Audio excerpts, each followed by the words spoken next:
പ്രതിപക്ഷം വിമർശനമായി ഉയർത്തിക്കൊണ്ടുവരുമ്പോൾ സുപ്രീം കോടതിയും ഹൈക്കോടതിയും പറയുന്നു ഇത് മികച്ച ഭരണ മാതൃക, ഇത് മികച്ച ക്ഷേമപ്രവർത്തനത്തിനുള്ള ഒരു രീതിയല്ലേ നവകേരള സർവേ എന്ന് പറയുന്നു. പിന്നെ എന്താണ് ഈ പ്രതിപക്ഷം ചെയ്യാൻ പോകുന്നത്? എങ്ങനെയാണ് പ്രതിപക്ഷം അടുത്ത 5 വർഷത്തെ ഒരു മാസ്റ്റർ പ്ലാൻ തയ്യാറാക്കാൻ പോകുന്നത്? ജനങ്ങളുടെ ഫീഡ്ബാക്ക് എടുക്കാതെയാണോ? ജനങ്ങളിൽ ഈ ഭരണനിർവഹണ മാതൃകകൾ നടപ്പിലാക്കാൻ പറ്റാതെയാണോ? ജനങ്ങൾ ചോദിച്ചു തുടങ്ങുന്ന സാഹചര്യം അവരുയർത്തിക്കൊണ്ടുവന്നത് തന്നെ അവർക്കെതിരെ തിരിച്ചടിയാവുന്നതാണ് കാണുന്നത്. ഏറ്റവും ഒടുവിൽ ഇപ്പോൾ PR പരസ്യം തിരിച്ചടിയല്ലേ? ഈ വിഷയത്തിൽ യഥാർത്ഥത്തിൽ പ്രതിപക്ഷം അതൊക്കെ പരസ്യം വരും പരസ്യം പോകും എന്ന് പറഞ്ഞ് വിട്ടിരുന്നെങ്കിൽ ഇത് ചർച്ചയാവൂ. ദേശാഭിമാനി, മാധ്യമം, ഹിന്ദു, ഇന്ത്യൻ എക്സ്പ്രസ് ആകെ 4 പത്രങ്ങളിൽ ആദ്യം വന്നത്. ഈ 4 പത്രം എനിക്ക് കേരളാമതിയിലും വന്നിട്ടുണ്ട്.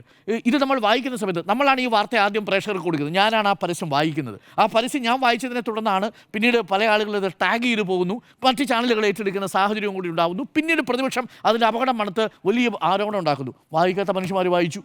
ഇത് ദേശാഭിമാനി വായിക്കുന്ന ആൾക്കാർ ഇടതുപക്ഷമായിരിക്കുമല്ലോ, സ്വാഭാവികമായിട്ടും അവർ ഇടതുപക്ഷത്തിന് വോട്ട് കൊടുക്കുന്നവരാ. ഹിന്ദു വായിക്കുന്ന ആളുകളും ഇന്ത്യൻ എക്സ്പ്രസ് വായിക്കുന്ന ആൾക്കാരുടെ മൊത്തം നോക്കിയാൽ ചുരുക്കം ആളുകൾ. അവർക്കൊന്നും കേരളത്തിൻ്റെ വോട്ടിംഗ് പാറ്റേൺ നിശ്ചയിക്കാൻ കഴിയുന്ന ശതമാനമില്ല. ഇത് വിവാദമായപ്പോൾ എന്ത് സംഭവിച്ചു? പ്രതിപക്ഷം വന്ന് പറഞ്ഞു, രമേശ് ചെന്നിത്തല പറഞ്ഞു ഇത് പെൻഷൻ വാങ്ങില്ല, പേരുടെ ഉദ്യോഗസ്ഥന്മാർ പ്രധാനപ്പെട്ട മാധ്യമത്തിലെ ആൾ എന്നോട് പറഞ്ഞാൽ ഇത് എടുക്കാമായിരുന്നു.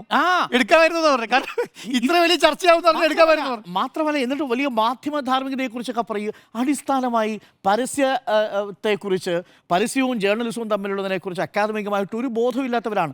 ഇതൊക്കെ എത്രയോ കാലങ്ങൾക്ക് മുമ്പ് പരീക്ഷിച്ച മാതൃകയാണ്.